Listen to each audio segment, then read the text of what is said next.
Good morning dear student. तो आज हम एक कहानी पढ़ेंगे जिसका नाम है भूखा कौन।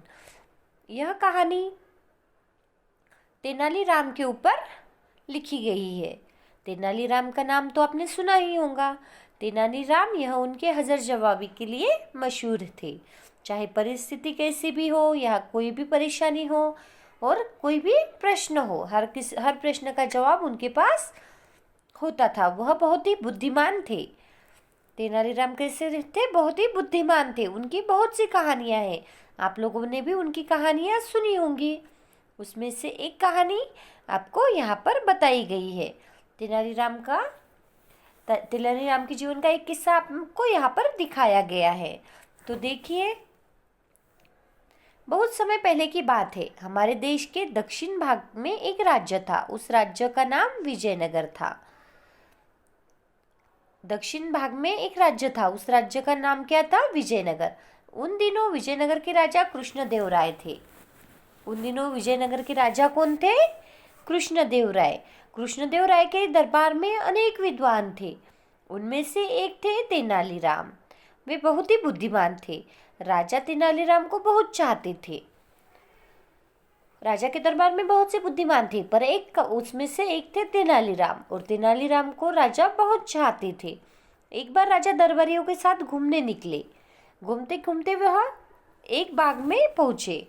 देखिए, राजा एक दिन सभी दरबारियों के साथ घूमते घूमते एक बाग में पहुंचे। एक बार राजा दरबारियों के साथ घूमने निकले। घूमते घूमते वे एक बाग में पहुंचे। वहां तरह तरह के फूल खिले थे। राजा बोले, इन फूलों को देखिए, कैसे मुस्कुरा रहे हैं ये। भला बताइए कि ये क्या कह रहे हैं। राजा ने क्या कहा कि इन फूलों को देखिए, यह कितने अच्छे से मुस्कुरा रहे हैं। तो बताइए भला यह क्या कह रहे हैं। एक दरबारी बोला, महाराज, ये फूल कह रहे हैं कि हम बहुत सुंदर है। ये फूल क्या कह रहे हैं? कि हम बहुत सुंदर है। फिर भी राजा कृष्णदेव राय के आगे हम कुछ भी नहीं है। एक दरबारी ने क्या कहा कि यह फूल कह रहे हैं कि हम बहुत सुंदर है, पर राजा कृष्णदेव राय के आगे हम कुछ भी नहीं है। दूसरा दरबारी बोला, ये फूल कह रहे हैं कि हमारे महाराजा जैसा धरती पर कोई नहीं है। अगर कोई हमें माला में पिरोकर महाराजा के गले में डाल देता तो कितना अच्छा होता। दूसरा दरबारी बोला। तब तेनालीराम बोले, महाराज, फूलों का काम मुस्कुराना होता है। कोई उनकी प्रशंसा करे या निंदा, वे तो हमेशा मुस्कुराते ही रहते हैं। देखिए, तेनालीराम ने क्या की? किसी की चापलूसी की क्या? किसी को राजा के सामने राजा को अच्छा बताने की भी कोशिश नहीं की, और जो सही बात है वही सही बात उन्होंने कही। वह कहते हैं कि फूलों का काम मुस्कुराना होता है। कोई उनकी प्रशंसा करे या निंदा, वे तो हमेशा मुस्कुराते ही रहते हैं। इस तरह से तेनालीराम ने जवाब दिया। तेनालीराम के जवाब से हमें क्या शिक्षा मिलती है? कि चाहे परिस्थिति कैसी भी हो, हमें हमेशा मुस्कुराना चाहिए। तेनालीराम ने फूलों पर से यह बात हमें समझाई है। जिस तरह फूल हमेशा मुस्कुराते रहते हैं, कोई उनकी निंदा करो या प्रशंसा करो। राजा बोले, तुमने चापलूसी न करके सही बात कही है तेनालीराम। मैं तुमसे बहुत प्रसन्न हूँ। लो, यह फूल मैं तुम्हें भेंट करता हूँ। और राजा को भी तेनालीराम की बात बहुत अच्छी लगी, क्योंकि उसने चापलूसी की थी क्या? नहीं, उन्होंने जो बात सही थी वही बात कही थी। तो राजा ने उन्हें फूल भेंट दिए। इतना कहकर राजा ने गुलाब का फूल तोड़ा और तेनालीराम की ओर बढ़ा दिया। इससे सभी दरबारी चिढ़ गए और तेनालीरामा को नीचा दिखाने की योजना बनाने लगे। राजा ने तेनालीराम की तारीफ की तो सभी दरबारी चिढ़ गए और तेनालीरामा को नीचा दिखाने के लिए योजना बनाने लगे। तेनालीराम की तारीफ की तो सभी दरबारी चिढ़ गए। यह अच्छी बात थी क्या? नहीं। किसी की तारीफ सुनकर हमें खुश होना चाहिए, या कि हमें बुरा लगना चाहिए क्या? नहीं। पर सभी दरबारियों को बुरा लगा और उन्होंने एक योजना बनाई कि तेनालीराम को किस तरह नीचा दिखाया जाए। कुछ दिनों बाद एक दरबारी ने तेनालीराम को अपने घर खरबूजे खाने बुलाया। कुछ दिनों बाद एक दरबारी ने तेनालीराम को अपने घर खरबूजे खाने बुलाया। देखिए, इन सभी की योजना थी कि तेनालीराम को किसी तरह नीचा दिखाया जाए, इसीलिए उन्होंने क्या किया, तेनालीराम को खरबूजा खाने बुलाया। उनके यहाँ बहुत से ताजे खरबूजे आए थे। उसने कुछ और मित्र दरबारियों को भी खरबूजे खाने के लिए आमंत्रित किया। सभी लोग खरबूजे खाने बैठ गए। तब दरबारियों ने तेनालीराम की बेइज्जती करनी चाहिए। दरबारी जो खरबूजे खुद खाते गए, उसके छिलके तेनालीराम के आगे रखते गए। जब सारे खरबूजे समाप्त हो गए, तब एक दरबारी बोला, मित्रों, तेनालीराम कितने भूखे हैं, देखिए इनके सामने कितने छिलके पड़े हैं। इससे यह पता चलता है कि हम सब में सबसे अधिक खरबूजे इन्होंने ही खाए हैं। देखिए, सभी ने क्या किया, खरबूजे खाते गए और छिलके तेनालीराम के सामने रखते गए, क्योंकि वह उन्हें नीचा दिखाना चाहते थे। और सभी के सामने क्या कहा कि देखिए कि तेनालीराम ने ही सबसे ज्यादा खरबूजे खाए हैं, यह कितने भूखे हैं, देखो इनके सामने कितने छिलके पड़े हैं।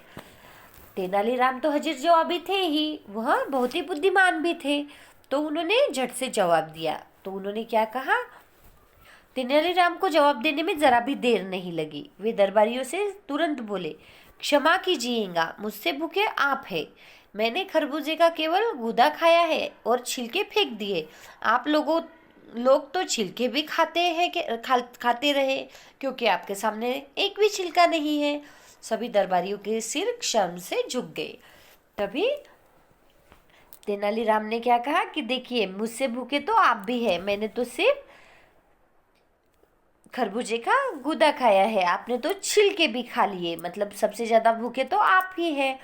यह बात सुनकर दरबारियों के सिर शर्म से झुक गए और उन्हें उनकी गलती समझ में आई। इस तरह से यहाँ पर हमारा पाठ पूरा हुआ, जिसका नाम है भूखा कौन। अब इस पाठ का अभ्यास। तेनालीराम कौन था? तेनालीराम विजयनगर साम्राज्य के राजा कृष्णदेव राय का बुद्धिमान तथा हाजिर जवाबी दरबारी था।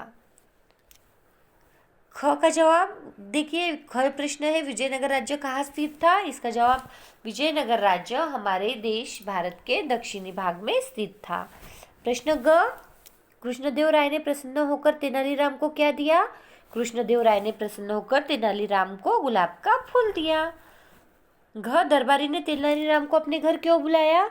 दरबारी ने तेनालीराम की बेइज्जती करने के लिए अपने घर पर खरबूजा खाने के लिए बुलाया। अब देखिए लिखकर प्रश्नों के जवाब। प्रश्न 1 है, कृष्णदेव राय ने बगीचे में दरबारियों से क्या पूछा? दरबारियों ने क्या क्या उत्तर दिए? इसका जवाब है, कृष्णदेव राय ने बगीचे में दरबारियों से पूछा कि फूल क्या कह रहे हैं। एक दरबारी बोला, महाराज फूल कह रहे हैं कि हम बहुत सुंदर है, फिर भी राजा कृष्णदेव राय के आगे कुछ भी नहीं।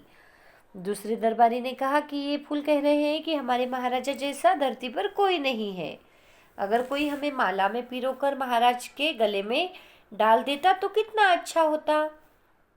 तेनालीराम ने फूलों की मुस्कुराहट को प्राकृतिक बताया। इस तरह से प्रश्न ख है, तेनालीराम ने फूलों का क्या काम बताया? क्या आप तेनालीराम से सहमत है? तेनालीराम ने कहा कि महाराज, फूलों का काम मुस्कुराना होता है। कोई उनकी प्रशंसा करे या निंदा, वे तो हमेशा मुस्कुराते ही रहते हैं। तेनालीराम ने 100% सही बात कही है, इसलिए हम इनसे सहमत है, ऐसा राजा ने कहा। प्रश्न ग है, दरबारी तेनालीराम को नीचा क्यों दिखाना चाहते थे? तो इसका जवाब है, दरबारी तेनालीराम की वाक्पटुता एवं हजार जवाबी से चिढ़े हुए थे। राजा द्वारा फूलों की मुस्कुराहट का राज पूछने पर सभी दरबारी चापलूसी कर रहे थे, लेकिन तेनालीराम ने बिना चापलूसी किए जो सही बात थी वही कही। इससे सारे दरबारी और भी चिढ़ गए और तेनालीराम को नीचा दिखाने के लिए योजना बनाने लगे।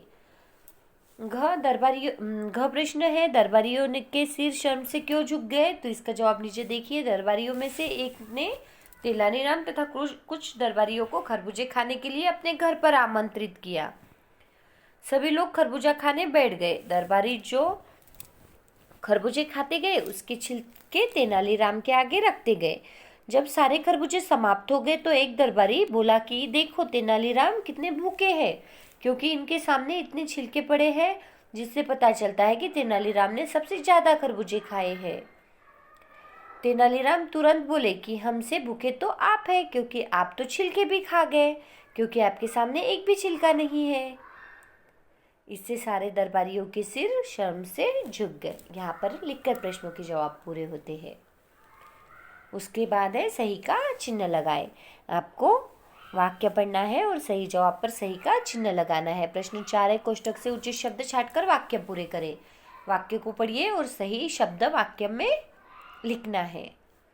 सही या गलत का निशान लगाए। प्रश्न 5, वाक्य पढ़ना है और सही पर सही और गलत पर गलत का निशान लगाना है। प्रश्न 6 है, तेनालीराम तथा अन्य दरबारियों को अपने अपने गुणों से मिलाए।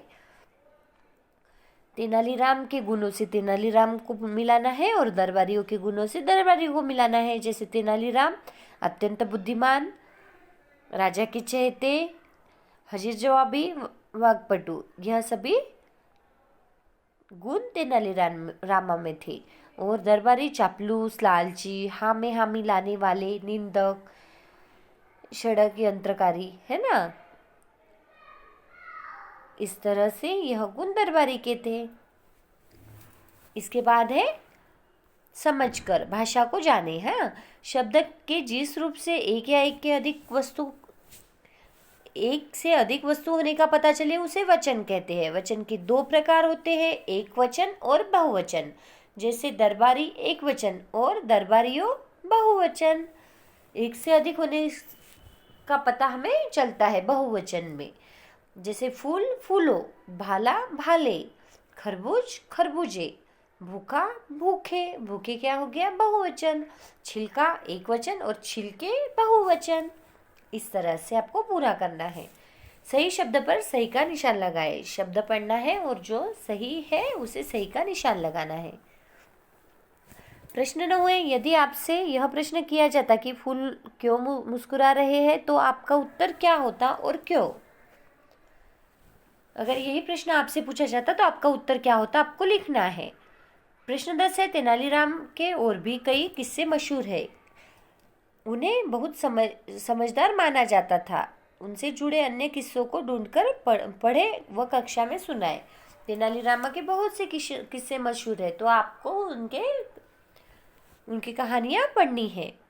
प्रश्न 11 है, फूलों का काम मुस्कुराना होता है। कोई उनकी प्रशंसा करे या निंदा, वे तो हमेशा मुस्कुराते हैं।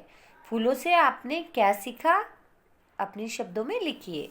तो देखिए इसका जवाब क्या है, फूलों से यह शिक्षा मिलती है कि वह समविषम सभी परिस्थितियों में प्रसन्न रहना चाहिए। इस तरह से यहाँ पर हमारा पाठ भूखा कौन पूरा हुआ और इस पाठ का अभ्यास भी। Thank you.